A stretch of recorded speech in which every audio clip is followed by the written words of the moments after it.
बिस्मिल्लाहिर्रहमानिर्रहीम।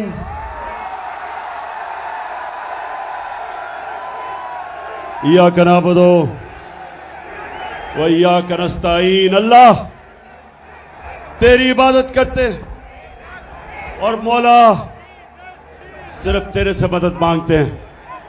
सरगोदा माशाअल्लाह, सरगोदा मैंने कभी नहीं, अभी आता हूं डीजल पे, 26 साल की सियासत में मैंने कभी नहीं सोचा था कि सरगोदा में इतनी तादाद में इतने ज्यादा लोग मेरे जलसे पे आएंगे।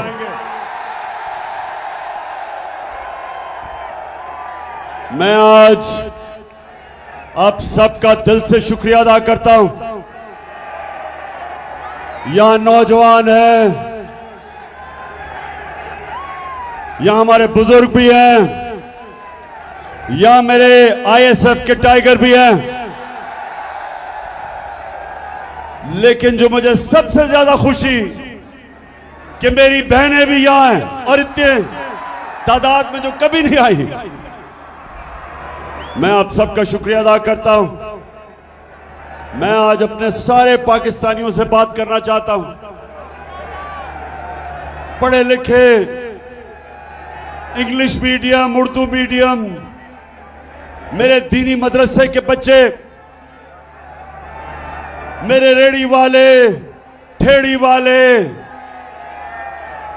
मजदूर, किसान, सारे पाकिस्तान के सूबे और खास तौर पे आज जो सैलाब में मेरे पाकिस्तानी आज मुश्किलों में हैं, जो मुतासरीन हैं, मुझे पता है वो मुश्किल में है, लेकिन मैं आज यहां खड़ा होके उनको सिर्फ ये एहसास दिलवाना चाहता हूं कि सारी कौम आपके साथ खड़ी है और इंशाअल्लाह हम सब मिलके पूरी कोशिश करेंगे आपकी मुश्किलें दूर करने के लिए। और मैं अपनी सारी कौम को इकट्ठा करूंगा और इंशाअल्लाह जब तक हम ये नहीं देख लेते कि हमारे सारे बलूचिस्तान से लेके, सिंध से लेके ऊपर पख्तूनख्वा, गिलगित बल्तिस्तान, आज़ाद कश्मीर और ख़ास तौर पे पंजाब के डीजी खान, राजनपुर, ये जो इलाके जिधर लोग मुतासर हैं, मैं आज सबसे पहले कहना चाहता हूं कि सारी पाकिस्तानी कौम आपके साथ है। मैंने टेलीथॉन किया, मैंने सोचा कि 3 घंटे का मैं टेलीथॉन करूंगा, चंद करोड़ रुपया इकट्ठा हो जाएगा। लेकिन पाकिस्तानियों,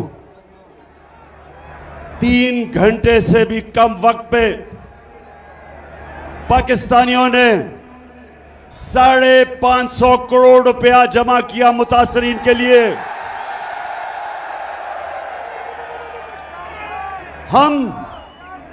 हम वो पाकिस्तानी कौम है जिसे खौफ खुदा है, जो नबी सल्लल्लाहु अलैहि वसल्लम की उम्मत है। ये वो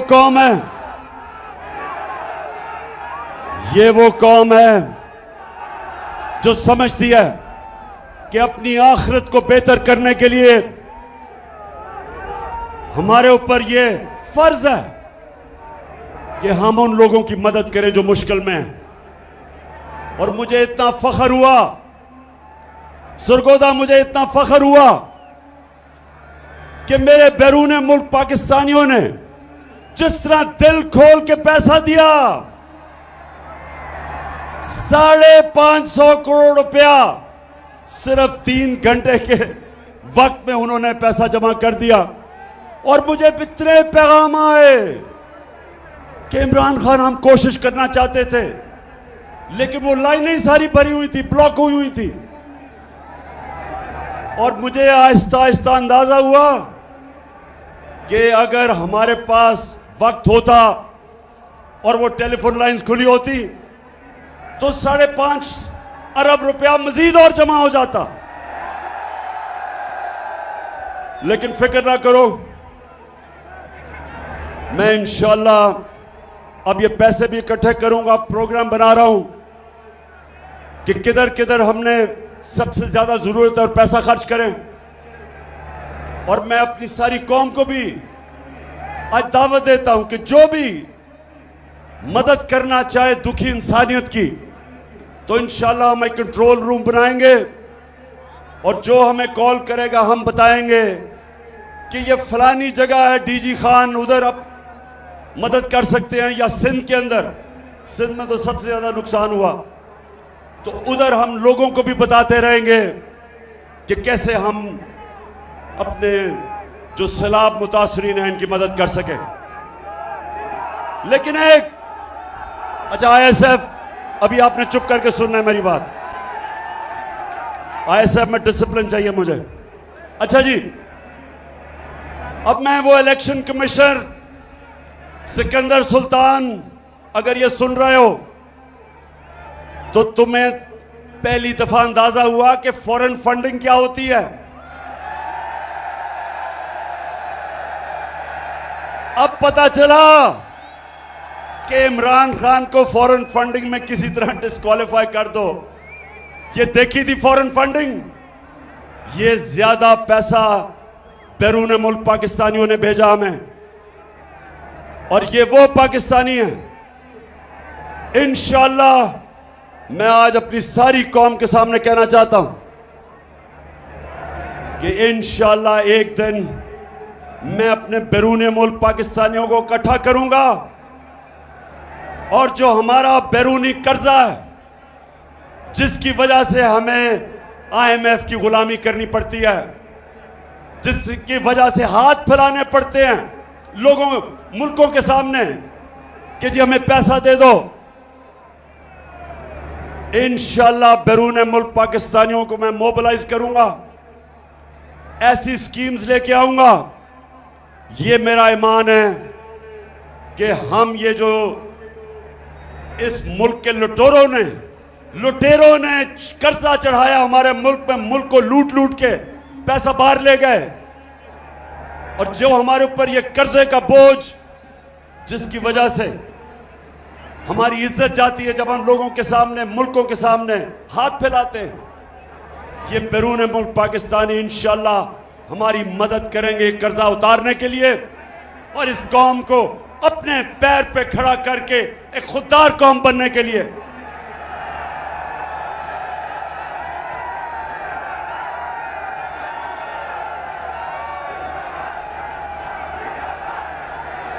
पाकिस्तानियों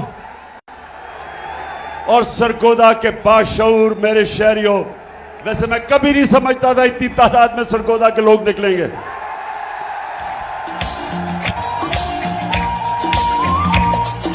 मैं भी पाकिस्तान हूँ, तू भी पाकिस्तान है, मैं भी पाकिस्तान हूँ, तू भी पाकिस्तान है, तू तो मेरी जान है, तू तो मेरी आन है, तू मेरा ईमान है। अच्छा सरगोदा, पहले मैं आपसे एक संजीदा बात करना चाहता हूं। सरगोदा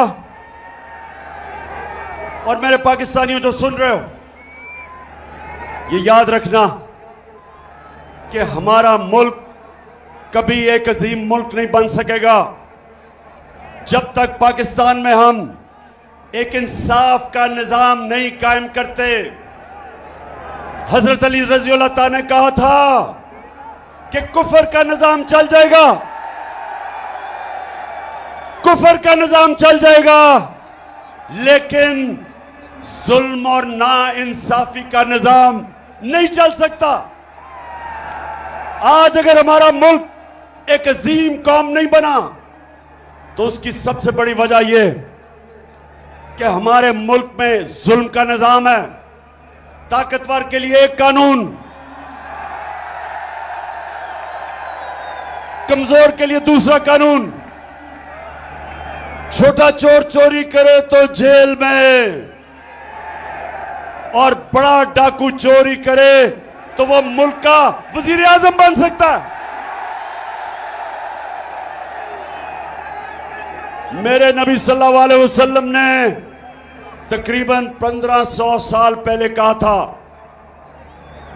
कि तुम्हारे से पहले बड़ी कौमें तबाह हुई, जिधर ताकतवर जब जुर्म और चोरी करता था उसको नहीं पकड़ा जाता था, सिर्फ छोटे चोरों को जेलों में डाला जाता था। मैंने जब 8-9 दिन जेल में गुजारे, अपनी आजाद अदलिया के लिए मुझे जेल में डाला गया। मैं वाहिद लीडर था जिसको आजाद अदलिया के लिए जेल में डाला गया। तो जब 8 दिन मैंने जेल में गुजारे, और वो थी भी डीजी खान की जेल, आप यकीन करें एक अमीर चोर मुझे नहीं नजर आया, सारे गरीब नजर आए। सारे बेचारे गरीब, छोटे, भैंस चोरी, साइकिल चोरी और ये चोरी वो जेलों में। और जो मुल्क के बड़े बड़े डाकू थे, जब मैं असेंबली गया तो मुझे असेंबली में नजर आए।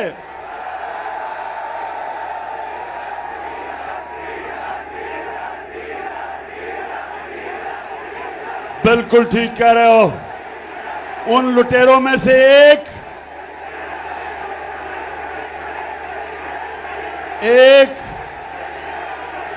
एक डीजल भी था। लेकिन दो बड़े बड़े लुटेरे खानदान, जरदारी खानदान और शरीफ खानदान, ये सारे आपको आज जो ऊपर बैठे हुए हैं, बैरूनी साजिश के तहत हमारे ऊपर मुसल्लत किए गए ये जो लुटेरे बैठे हुए हैं, सरगोदा, मैं सारी अपनी कौम को आज तैयार कर रहा हूं कि हकीकी आजादी की तहरीक में सब शामिल हो, क्योंकि जब तक ये चोर ऊपर बैठे रहेंगे, इस मुल्क का कोई मुस्तकबिल नहीं है। तो मेरे क्या फिर से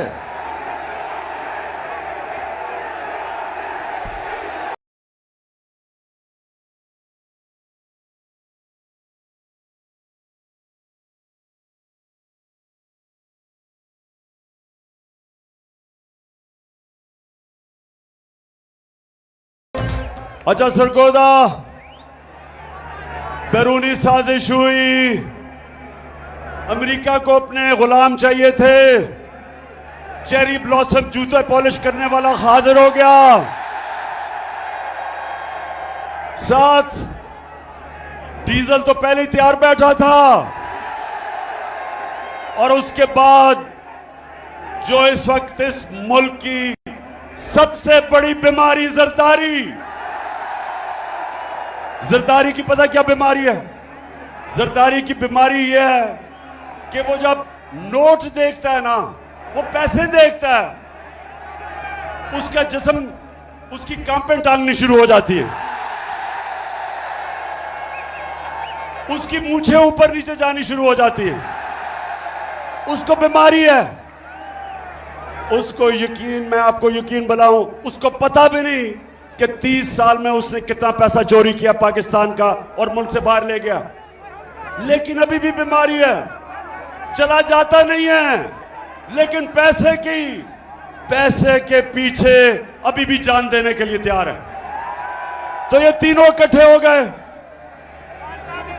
मिल गए, इनके साथ और साजिशी बैठे हुए थे पाकिस्तान में, बैरूनी साजिश। इन चोरों को हमारे ऊपर मुसल्लत किया गया और इन्होंने कहा कि अब इमरान खान की सियासत खत्म, अब ये फिर से हम इनके बच्चों की नीचे हम इनकी गुलामी करेंगे। लेकिन कुरान में अल्लाह कहता, एक प्लान इंसान बनाता है और एक प्लान अल्लाह बनाता है। और कामयाब सिर्फ एक प्लान होता है अल्लाह का। अल्लाह का प्लान ही कुछ और था। अल्लाह ने लोगों के दिल मोड़े। कौम जिस तरह अब निकल रही है, लोग तो यहां मिठाइयां बांटते थे जब गवर्नमेंट जाती थी, तो जिन्होंने साजिश की थी वो हक्के बक्के रह गए। कौम सड़कों पे आ गई, खुद निकलना शुरू हो गए। नौजवान तो पहले ही तैयार थे, लेकिन पाकिस्तान की पहली दफा आजादी के बाद पहली दफा हमारी ख्वातीन भी इस तहरीक में शिरकत किया उन्होंने, बल्कि स्कूल के बच्चे भी शिरकत कर रहे हैं। तो उसके बाद इन्होंने जुल्म किया हमारे पे। 25 मई को इन्होंने हमारे पे जुल्म किया। इन्होंने पुलिस और रेंजर्स ने फैमिलीज के ऊपर, ख्वातीन के ऊपर इन्होंने जिस तरह की शेलिंग की, खौफ फैलाया, FIRs काटी मेरे ऊपर। मैं तो भूल ही गया हूं कितनी FIR है, कोई 17 तो कट चुकी है। इन्होंने समझा कि अब ये डर के बैठ जाएंगे। इनको बताया गया कि ये तो जी मम्मी डैडी हैं, ये तो खड़े ही नहीं हो सकते। तो पहला झटका पड़ा इनको जब 17 जुलाई को पंजाब का इलेक्शन आया, बाय इलेक्शन। हर हरबा इस्तेमाल किया। इलेक्शन कमीशन ने पूरा जोर लगाया, धांधली के रिकॉर्ड तोड़े, पुलिस का इस्तेमाल किया। इस सब के बावजूद हमजा कुकड़ी को फारग करना पड़ा। अब जब ये इलेक्शन हार गए,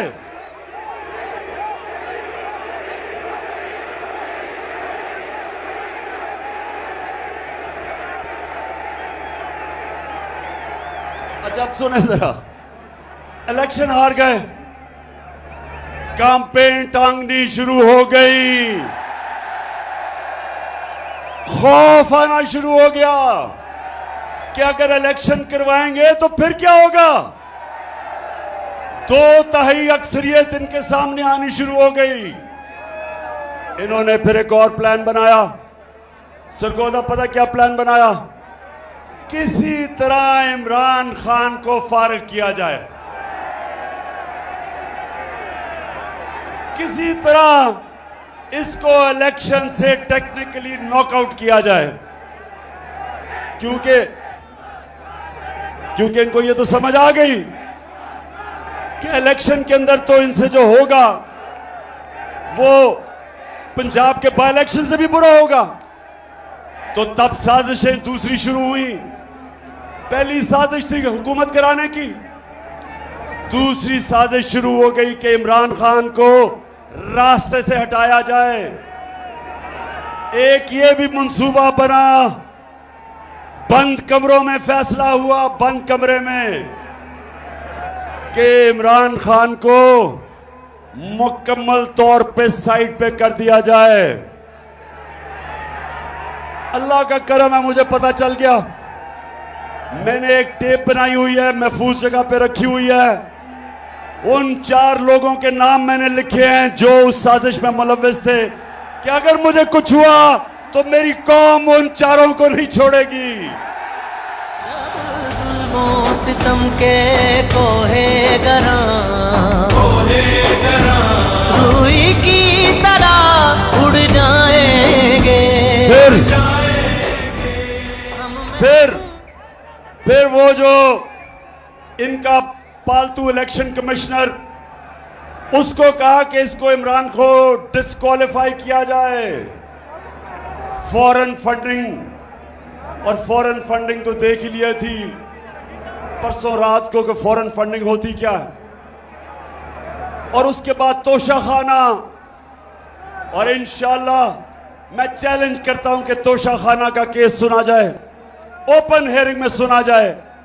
और जब मेरा केस सुना जाए, और मुझे पता है कि उस केस में ये जो कोशिश कर रहे हैं ये जलील होंगे, लेकिन मैं चाहता हूं उसके बाद हर कोई जिसको तोशाखाना से गिफ्ट्स मिली हैं, सबका सुना जाए, जरदारी का भी, शरीफ का भी, यूसुफ रजा का भी, और सारी कौम को पता चल जाएगा, दूध का दूध पानी का पानी हो जाएगा।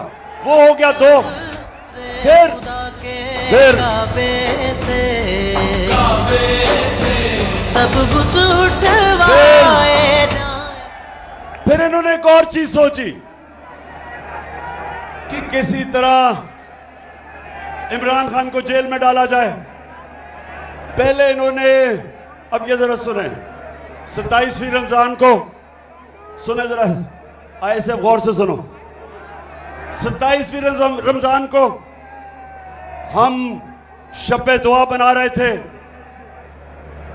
हम अल्लाह से दुआ मांग रहे थे अपने मुल्क के लिए।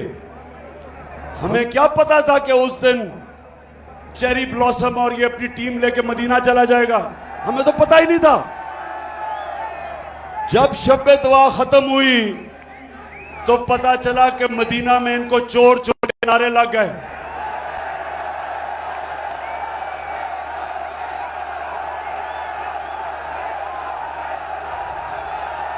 अब मदीना में इनको चोर के नारे लगते हैं और FIR इमरान खान पे कट जाती है तौहीन मजहब पे, और मेरे पे और हमारे कई लीडर्स पे छप तौहीन मजहब की FIR कट जाती है। मदीना में नारे कोई लगाता है, FIR हमारे पे कट जाती है। फिर सुने, फिर क्या होता है। मैं अपना, मेरा जो चीफ ऑफ स्टाफ था शहबाज गिल, उसको पहले अगवा कर लेते हैं, फिर उसके ऊपर तशद्दुद होता है, नंगा करके उसके ऊपर तशद्दुद किया जाता है, जिनसी तशद्दुद किया जाता है। और मैं तो सिर्फ ये कहता हूं, मैं ये कहता हूं कि जो लोग जिम्मेदार थे, जिन्होंने ये तशद्दुद नहीं रोका, उनके ऊपर कानूनी कार्रवाई की जाएगी, कानूनी कार्रवाई की जाएगी। उसके ऊपर मुझे दहशतगर्द बना देते हैं, दहशतगर्दी का केस कर देते हैं। सारी दुनिया के अंदर पाकिस्तान का मजाक उड़ता है। कभी मैं दुनिया के अखबारों में फ्रंट पेज पे नहीं आया। ये जो मेरे ऊपर दहशतगर्दी का FIR काटते हैं और मुझे पकड़ने भी आ रहे थे, सिर्फ एक वजह से कि किसी तरह इमरान खान को रास्ते से हटाया जाए, दहशतगर्द बना दिया। वो शहबाज गिल का किसी ने नहीं पूछा कि कौन सी दुनिया का महजब माशरा इजाजत देता है कस्टोडियल टॉर्चर को। उस बेचारे कैसे जो करते हैं, उसका जो ज़हनी दबाव उस पर पड़ता है। तस्वीरें उसकी चल रही हैं सोशल मीडिया पे, जो जुल्म किया जाता है उससे। और यही नहीं रुकता, एक सहाफी जमील फारूकी, उसको भी पकड़ के उठा लिया जाता है, उसको भी नंगा किया जाता है, उस पर भी तशद्दुद किया जाता है। और फिर हमारा सिंध का ऑपोजिशन लीडर हलीम आदिल शेख, उसके ऊपर 27 FIR काटी जाती हैं। सिंध असेंबली का ऑपोजिशन लीडर, वो एक केस से निकलता है दूसरे में जेल में डाल देते हैं, उसके ऊपर तशद्दुद करते हैं। और जब सारी कौम ये जब तमाशा देखती है और इंसाफ मांगती है, तो ये नून लीग वाले कहते हैं कि इमरान खान को डिस्क्वालीफाई करना चाहिए। नून लीग वाले बड़े गौर से सुन लो, तुम ये जो कहते हो कि इमरान खान को डिस्क्वालीफाई किया जाए क्योंकि नवाज शरीफ को किया गया,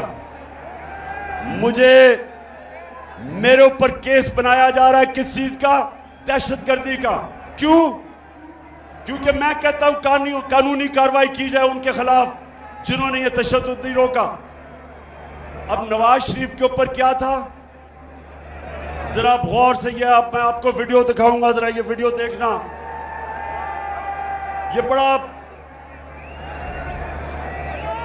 ये वो वीडियो देखेंगे आराम एक अभी अब रोको। ये जो वीडियो मैं ताकि देखना आप खुद अपनी आंखों से देखें कि इस मुल्क से हो क्या रहा है। नवाज शरीफ 3 दफा मुल्क का प्राइम मिनिस्टर था, 3 दफा। उसका 4 महंगे तरीन लंदन के अंदर अरबों रुपए के ये महल खरीद लेता है, लंदन के सबसे महंगे इलाके में। तो मैं जब पूछता हूं इनसे आज से 10 साल पहले कि जनाब ये किधर से पैसा आया महलों का, तो ये जरा आप सुने, ये आज से 10 साल पहले की गुफ्तगू है, सुने जरा ये।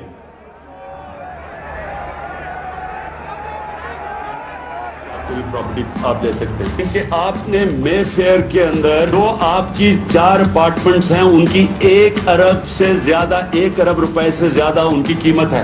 अब 4.5 अरब तक पहुंच गई है उनकी कीमत। आपने अपनी जो टैक्स में टोटल आमदनी बताई है 94 में 1.5 लाख रुपए है। मुझे ये बताएं कि आपने अरबों रुपए की मे फेयर में प्रॉपर्टी खरीदी कैसे? एक मिनट, अब ये 10 साल पहले था, ये 10 साल पहले था। अब इसके जवाब में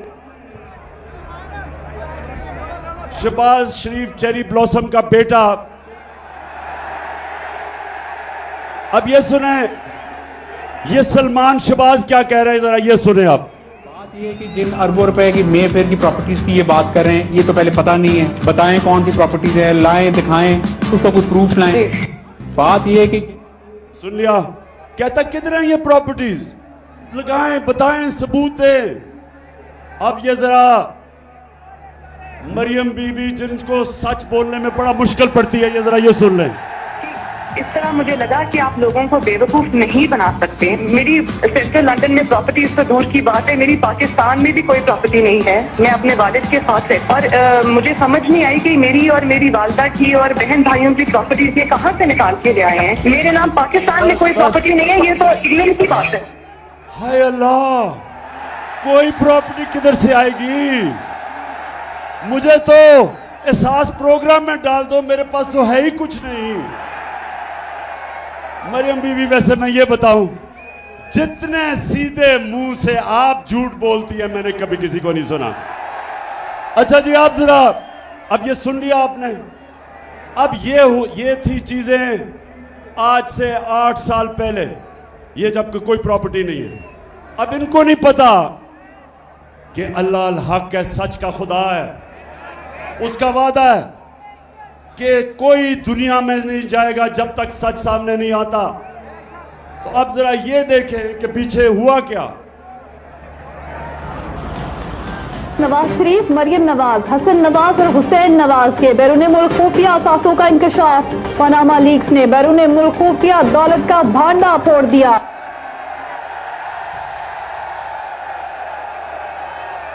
पाकिस्तानियों, अल्लाह अल हक है, सच का खुदा है। तो ये झूठ सुनिया पहले आपने कि लंदन तो छोड़ें, पाकिस्तान में मेरी बेचारी की कोई प्रॉपर्टी नहीं है। अब ये इंटरनेशनल इंकशाफ हो जाता है। बड़े बड़े दुनिया में सियासतदान पकड़े जाते हैं जिन्होंने अपने मुल्क से पैसा लूट के बाहर रखा हुआ था, वो पकड़ा जाता है। अच्छा, अब जब ये पकड़ा जाता है तो मरियम बीबी के भाई साहब अल्हम्दुलिल्लाह क्या कहते हैं? मैं इस बात को तस्लीम करता हूँ कि अल्हम्दुलिल्लाह पाक लेन के ऊपर जो अपार्टमेंट्स हैं वो अल्हम्दुलिल्लाह हमारे हैं। मैं इस बात को तस्लीम करता हूँ कि उनको ऑफशोर कंपनीज नेस्कॉल लिमिटेड और नीलसन लिमिटेड जो है उनको ओन करती हैं। और मैं आपको ये भी अर्ज करता हूँ उनको होल्ड कर रही है इस वक्त मरियम नवाज शरीफ, मेरी हमशीरा जो है। यहाँ अब हुसैन ये कह रहे हैं कि जब वो कह रही थी ना कि मेरी तो लंदन छोड़े पाकिस्तान में भी प्रॉपर्टीज, ये 4 अरबों रुपए के बड़े महलात इनकी मालिका मरियम नवाज थी। अब मरियम नवाज के पास तो पैसा ही नहीं था। पैसा किधर से आना था? किधर से आना था पैसा? बताओ, पैसा किधर से आना था? आपसे आना था। कौम का पैसा चोरी करके ये प्रॉपर्टीज खरीदी गई। तो नून लीग वालों, मेरे से नवाज शरीफ का मुआवजा ना करो। मैंने 20 साल बाहर कमाई की, सारा पैसा सब कुछ बेच के, सारा मेरा पैसा जीना मरना पाकिस्तान में है। मेरी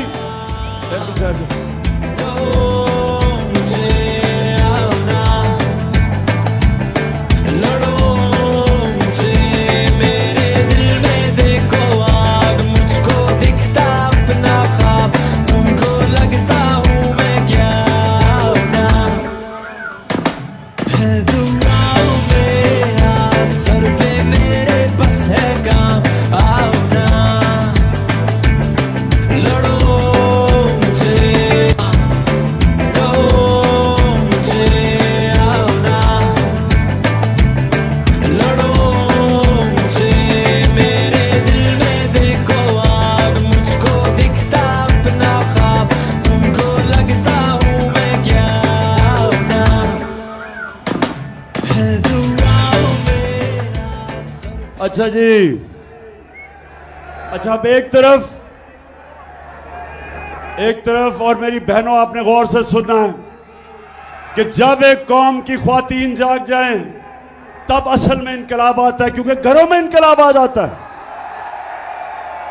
अब हालात ये हैं कि बाप नून लीग में है, पीछे से बीवी बच्चे सारे पीटीआई में, क्योंकि ख्वातीन के अंदर ना अल्लाह ने एक रेडार डाला हुआ है। रेडार वो है सच का रेडार। औरतें बड़ी जल्दी सच पे पहुंच जाती हैं। क्यों? इसलिए कि जब बच्चा पैदा होता है तो वो तो नहीं बोल सकता, तो वो मां जो होती है बच्चे की शक्ल से पहचान जाती है कि बच्चे को किस चीज की जरूरत है। वो शक्ल से समझ जाती है। वो जब ये नून लीग के चेहरे देखती है और जरदारी के, उसको पता है कि ये चोर है। अच्छा, तो एक तरफ तो पैसा इस मुल्क का चोरी करके ये और जरदारी खानदान और शरीफ मुल्क से बाहर आपका पैसा चोरी करके, ये जो फ्लैट खरीदे गए हैं ये आपके पैसे से खरीदे गए हैं। और इसलिए मैं 26 साल से जहाद कर रहा हूं इनकी करप्शन के खिलाफ। क्योंकि करप्शन क्या होती है, चोरी और करप्शन में क्या फर्क है? आईएसएफ, चोरी और करप्शन में क्या फर्क है? चोरी होती है जब आपके घर में जाके कोई चीजें चोरी करता है, उसको चोरी कहते हैं। करप्शन होती है जब कौम का पैसा चोरी किया जाता है, जब आप सबका पैसा जो स्कूलों पे लगना, जो अस्पतालों पे लगना है, जो सड़कों पे, जो मुल्क के बिजली बनाने में, जो चीजें सस्ती करने में पैसा होता है, वो चोरी में मुल्क से बाहर चला जाता है। इसलिए करप्शन कौमों को तबाह कर देती है। चोरी तो सिर्फ एक इंसान को नुकसान पहुंचाती है, करप्शन मुल्क तबाह कर देती है। तो ये क्यों चोरी करके पैसा बाहर भेजते हैं? ऐसे बताओ क्यों पैसा बाहर भेजते हैं? क्योंकि अरबों रुपया आप अपने बिस्तर के नीचे नहीं रख सकते। अरबों रुपया अगर आप मुल्क में रखेंगे तो लोग पूछेंगे किधर से पैसा आया। इसलिए चोरी करके मुल्क से बाहर पैसा भेजते हैं, तो अपना पैसा बाहर। और आजकल चेरी ब्लॉसम शहबाज शरीफ लोगों के पास जा रहा है। बड़ी तकलीफ है इसको मुतासरीन की। जहाजों से चीजें फेंकी जा रही हैं सिर्फ तस्वीरें खिंचाने के लिए। शहबाज शरीफ, अगर तुम सीरियस हो तो अपने और भाई और जरदारी को कहो आधा भी अपना पैसा वापस ले आओ, तो हम कितनी मदद कर सकते हैं सैलाब मुतासरीन की। अच्छा, अब जरा ये सुने, शहबाज शरीफ जब से आया है मुल्क को शर्मिंदगी पे शर्मिंदगी उठानी पड़ रही है। जरा ये सुने क्या कहता है। मैं सऊदी अरब से होके आया हूँ, मैं यूएई के होके, अभी मैं तुर्की होके आया हूँ, और मैंने उन भाइयों को कहा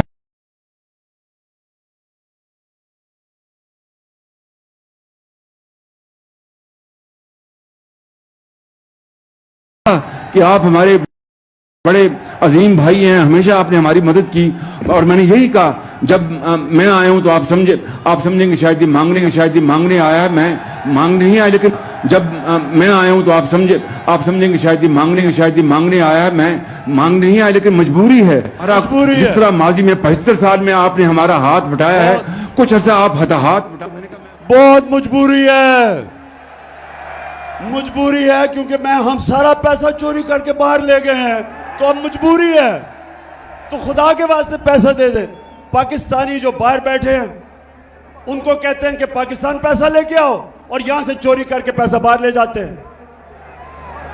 नौजवानों, कोई मुझे बताएं, आज मुझे कोई दुनिया का सरबराह बताएं, बनाना रिपब्लिक्स का नहीं, जो कि मुल्क तरक्की याफ्ता मुल्क है, मुझे एक सरबराह बताएं जो पॉलिटिक्स कर रहा है अपने मुल्क में और उसका पैसा भी बाहर पड़ा है, उसके बच्चे अरबों रुपए के घरों में रहते हैं, और जब उनसे पूछें कि पैसा किधर से आया था घर खरीदने का, तो कहते हैं हम तो जवाबदेही नहीं, हम तो पाकिस्तान के शहरी नहीं हैं। इनको हमारे पे मुसल्लत किया गया, इसलिए मैं आपके पास आया हूं कि पाकिस्तानी कौम, आपने मेरे साथ खड़ा होना है और हमने हकीकी आजादी इन लोगों से छीननी है। फिर से तू अड़ जा, फिर से तू डट जा, फिर से वो बल्ला घुमा,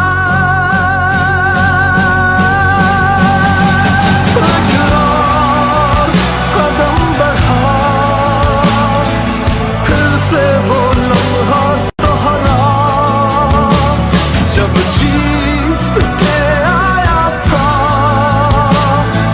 फिर से वतन को जिता, एक और कदम बढ़ा।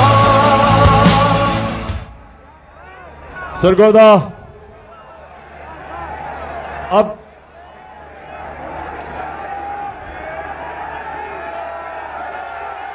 डीजल, अच्छा मैं अब डीजल पे आने लगा हूं। जब इन्होंने साजिश करके हमारी हुकूमत कराई, सुने जरा, जब साजिश करके हमारी हुकूमत गिराई गई, जो हुकूमत पब्लिश करती है इकोनॉमिक सर्वे ऑफ पाकिस्तान, जो हुकूमत बताती है कि एक साल में क्या माशी कारकर्दगी हुई, ये सारी एक किताब में लिखी जाती है जिसको कहते हैं इकोनॉमिक सर्वे ऑफ पाकिस्तान। ये इस हुकूमत ने शाया किया। इसके मुताबिक, सरगोदा जरा ये गौर से सुने, नौजवान आपकी तवज्जो खास तौर पे चाहिए। ये कहते हैं इसके मुताबिक कि पिछले 2 साल में, जो हमारे 2 आखिरी साल थे, पाकिस्तान की जो माशी तरक्की थी, तीसरे साल में 5.6% और चौथे साल में 6%। 17 साल के बाद ये पाकिस्तान की बेहतरीन इकोनॉमिक परफॉर्मेंस हुई थी। हमारी माशी कारकर्दगी 16 साल के बाद हुई इस सतह पे, कोरोना के बावजूद, जिसने सारी दुनिया में तबाही मचाई। हमारी एक्सपोर्ट्स, जिससे मुल्क में असल तौर पे दौलत में इजाफा होता है, वो रिकॉर्ड पे थी। बैरून मुल्क पाकिस्तानियों ने जो रेमिटेंसेस भेजी, वो रिकॉर्ड थी। हमारी जो टैक्स कलेक्शन, जो हम आपके ऊपर खर्च कर सकते थे, वो रिकॉर्ड थी। हमारी 4 फसलें 2 साल रिकॉर्ड पैदावार हुई।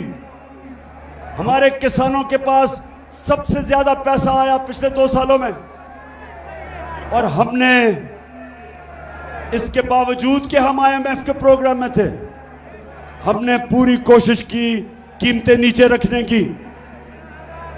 जो हमारे दौर में महंगाई थी, जिसको कहते हैं SPI सेंसिटिव प्राइस इंडेक्स, जो आम आदमियों के लिए महंगाई होती है, जो खाने पीने की चीजें, बिजली, गैस वगैरह, हमारे दौर में वो था 17 से 18%। आज आप जानते हैं वो कितना है महंगाई, 4 महीनों में किधर से किधर गई। हम जब छोड़ के गए थे तो 17 और 18% के बीच में थी। सरगोदा आज 45% से ऊपर चली गई है। 3 गुना महंगाई बढ़ गई है। आज जो बिजली के बिल देने आए थे लोग, पूछे जिन जिन्होंने बिजली के बिल दिए हैं, जरा हाथ खड़ा करके बताएं बिजली के बिल दिए हैं। बताएं मुझे कि जब बिजली के बिल दे रहे थे तो 2 गोलियां डिस्प्रिन की भी साथ खानी पड़ी, धचका पड़ा। और ये वो लोग थे जो कह रहे थे कि इमरान खान ने बड़ी महंगाई की। मैं तो आज पहले तो अल्लाह तेरा शुक्र अदा करता हूं, तू अल्लाह हक है। लेकिन वो जो टीवी चैनल्स, मैं जरा आज वो लिफाफे वाले लोग, लिफाफे सहाफी, पैसे लेके मीडिया चैनल वाले, आज जमीर फरोश मीडिया वालों, जरा लोगों से तो पूछो उनके ऊपर क्या गुजर रही है आज। अब पूछो कि वो बिजली का बिल दें या स्कूल की फीस दें या वो बच्चों के लिए खाना लेके आए। 45% से आगे बढ़ गई है महंगाई, 3 गुना ज्यादा। और ये भी सुन लें, जब हमारी हुकूमत थी तो सबसे वो हमने काम किए जो पाकिस्तान की तारीख में नहीं हुए।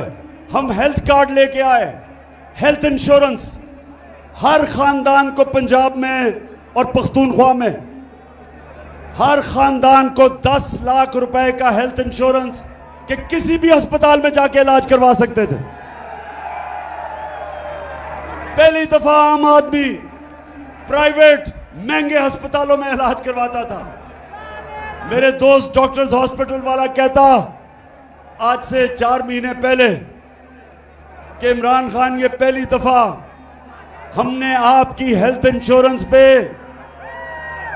एक आम किसान का हार्ट ऑपरेशन किया, पहली दफा। तो ये कभी पहले नहीं हुआ। हेल्थ इंश्योरेंस एहसास प्रोग्राम हम लेके आए। हमने सूद के बगैर कर्जे दिए गरीबों के लिए, 20 लाख खानदानों के लिए, कि हमने उनके घरों के लिए सूद के बगैर कर्जा दिया।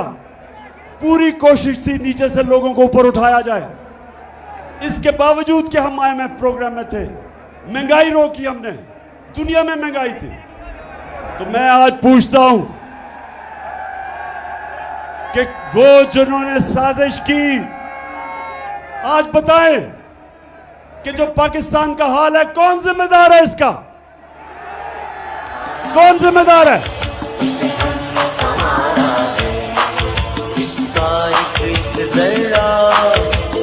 जान से प्यारा है इसका एक जरा, हमें जान से प्यारा है।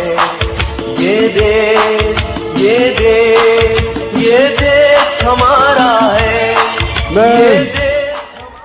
मैं आज ये सवाल पूछता हूं, मैं पाकिस्तानी होते हुए सवाल पूछता हूं कि जब हमारा मुल्क सही रास्ते पे लगा हुआ था, तरक्की की तरफ जा रहा था, जो क्रेडिट रेटिंग थी पाकिस्तान की, मूडीज की, फिच की, सेटिस्फैक्टरी थी, कौन सी क़यामत आई थी कि हमारी गवर्नमेंट गिरा के और इन चोरों को ऊपर मुसल्लत करो? कौन जिम्मेदार है इसका? और बजाय आज कल के दिनों में कि ये सोचो कि ये मुल्क को तबाही की तरफ लेके जा रहे हैं। इस वक्त माइशत नीचे जा रही है, फैक्ट्रियां बंद हो रही हैं, एक्सपोर्ट्स कम हो रही हैं, बैरून मुल्क पाकिस्तानी कम रेमिटेंसेस भेज रहे हैं। आज मैं पूछता हूं कि जिस तरफ ये मुल्क को लेके जा रहे हैं, क्या किसी को फिक्र नहीं अपने मुल्क की, जिनके पास ताकत है फैसला करने की, इसको मुल्क को इस दलदल में से निकालने की? सिर्फ एक रास्ता है, साफ और शफाफ इलेक्शन करवाओ, उसके अलावा कोई दूसरा रास्ता नहीं है। और मैं आज ये भी कहना चाहता हूं कि जिस तरह मुझे दीवार से लगाया जा रहा है, कभी दहशतगर्दी के केस और कभी तौहीन मजहब के केस और कभी किस किस्म की FIR मेरे लोगों के ऊपर किया जा रहा है। हलीम आदिल को जो जुल्म किया जा रहा है, ये जरदारी डाकू जो उसके ऊपर जुल्म कर रहा है, सिंध में ऑपोजिशन लीडर होते हुए जो शहबाज गिल से हुआ, जो हमारे ऊपर FIRs के अलावा धमकियां दी जा रही हैं, टेलीफोन करके लोगों को डराया जा रहा है, जो सहाफी लगता है कि हमारी फेवर कर रहा है या हमारे लिए आवाज बुलंद कर रहा है, उनके खिलाफ एक्शन लिया जाता है। अरशद शरीफ जैसे एक ऐसा सहाफी जिसको सब जानते हैं कि एक अपने ज़मीर के मुताबिक लिखने वाला, उसको ARY प्रेशर डाल के निकाला गया, साबिर शाकिर को निकाला गया, इमरान रियाज के ऊपर उसे जेल में डाला गया, FIR कटवाई गई, जमील फारूकी को जो उन्होंने किया उससे, और उसके अलावा अयाज अमीर और समी इब्राहिम जैसे दानिश्वर, उनको जो जलील करने की कोशिश की गई, सिर्फ एक वजह कि किसी तरह इमरान खान की कोई हिमायत ना करे, उसके लिए कोई लिखे ना, कोई मीडिया उसको दिखाए ना। सिर्फ एक वजह से सारे केसेस किए जा रहे हैं, एक वजह से कि किसी तरह इमरान खान को रास्ते से हटा के और इन चोरों को इलेक्शन जिताया जाए। तो मैं पाकिस्तानियों, आखिर में मेरी अब जरा बात सुने। देखें, 20 साल मेरी जिंदगी खेलों की ग्राउंड पे गुजरी। 20 साल, शायद ही कोई इतनी देर इंटरनेशनल क्रिकेट खेला हो। 10 साल मैं कप्तान था, और कप्तान इतनी देर क्रिकेट खेल के मुझे मैच के दौरान पता चल जाता था कि कब अब जो मुखालिफ है वो मैच हार गया। मैच के दौरान मैं समझ जाता था, एक वक्त आ जाता था कि मुझे ये एहसास हो जाता था कि अब ये जो मर्जी भी मेरा मुखालिफ करे, अब ये नहीं जीत सकता। ये सारी ऑपोजिशन, ये जो गवर्नमेंट में बैठे हुए हैं चोर, मैं आज इनको पैगाम दे रहा हूं कि वो टाइम आ गया कि जो मर्जी हरबा आप इस्तेमाल कर ले, अब ये मैच नहीं जीत सकते आप।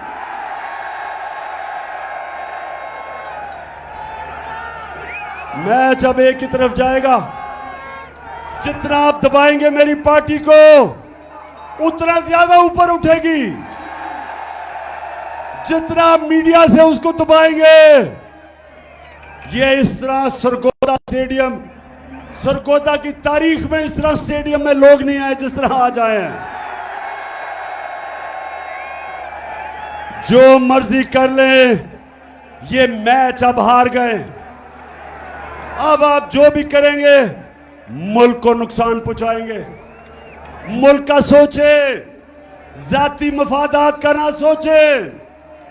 जो अपने छोटे छोटे फायदे सोच रहे हैं, मुल्क को नुकसान पहुंचा रहे हैं। कौम का सोचे, 22 करोड़ पाकिस्तानियों का सोचो। ये लोगों का मुस्तकबिल, अपने बच्चों का मुस्तकबिल, इनके मुस्तकबिल का सोचो। और जब आप सोचेंगे इनका मुस्तकबिल ये जरदारी डाकू और डीजल और शहबाज शरीफ की तरह के चोरों के साथ इनका मुस्तकबिल नहीं है। इनका मुस्तकबिल है कि कौम साफ और शफाफ इलेक्शन से फायदा खुद फैसला करे कि कौन सी क़यादत इस कौम को चाहिए, और यही एक रास्ता है। और ये जितना भी मुझे दीवार से लगाएंगे, याद रखें कि मैं तो वो कप्तान हूं। जितना आप मुझे दीवार से लगाएंगे, मैं तो और लड़ूंगा, मैं तो और मुकाबला करूंगा।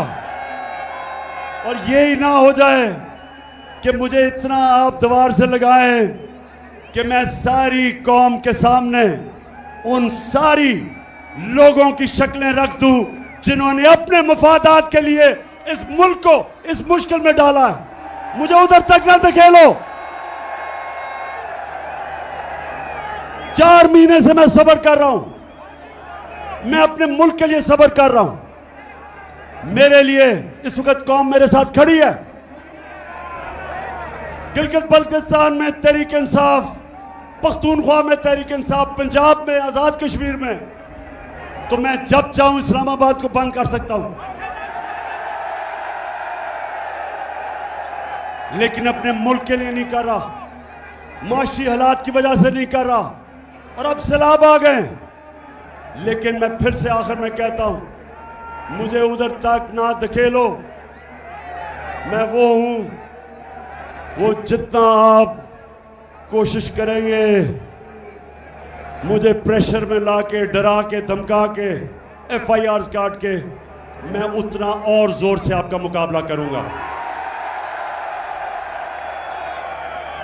सरगोदा, मैं आपको आज दिल से शुक्रिया अदा आपका करता हूं, जो आज आपने जिस जुनून से यहां इस गर्मी में आप आए। मैं अपनी सारी सरगोदा की टीम, आमिर कियानी प्रेसिडेंट यहां के, और जितने मेरे MPs, मेरी टीम, मैं आज आप सबको मुबारक देता हूं जबरदस्त जलसे की। पाकिस्तान जिंदाबाद।